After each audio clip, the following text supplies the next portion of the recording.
आदरणीय दर्शक श्रोताबिनहरू, यतिखेर छु म हाम्रो डोटी जरेल गाउँपालिका गडछेरा क्षेत्रको यो बागबजार भन्ने एरियातिर।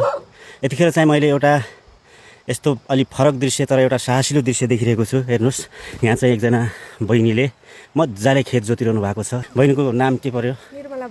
निर्मला बोहरा।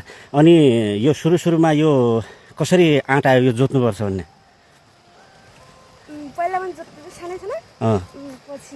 अनि हाम्रो समाजमा त महिलाले हलो छुनु हुँदैन भन्छन्, के भन्छन्? पहिला त त्यो थियो, अनि तिम्रो घरका मान्छेले त्यसो केही भनेनन्? अनि दाइ भाइहरू कता छन्? ए, भाइहरू सानै होलान् होइन? अनि बुवा छैनन् होइन? अनि यो सुरुमा यसरी जोत्दा गाउँ समाजमा त्यो फलासानीकी छोरीले त हलो जोत्यो ल हेर भनेर यसो कसैले केही भनेर के भनेनन्? वास्तै गर्दैनन्। जे होस्, मजाले तिमीले सानै छँदा जोत्दै गर्दा गोरु पनि मजाले हिँडिरहन्, अनि तिमीले पनि मजाले यसरी खित ओहो हेर न ल यस्तो राम्रो जोते आछन् मजाले। हामी सक्दैनौँ यस्तो जोत्न भन्यो। अब त त्यसो अप्ठ्यारो केही लाग्दैन होइन? कतिमा पढ्छौ? 12 कक्षामा। कहाँ, कुन? यहीँ निरोली?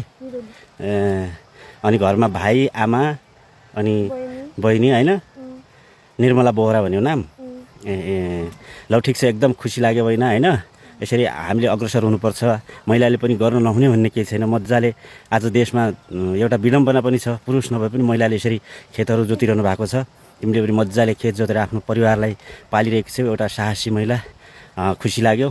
आगामी दिनमा फेरि पनि अग्रसर भएर अगाडि बढ्नु है त। साहसी बन्नुपर्छ हामी नारी, हिम्मत हार्नु हुँदैन है।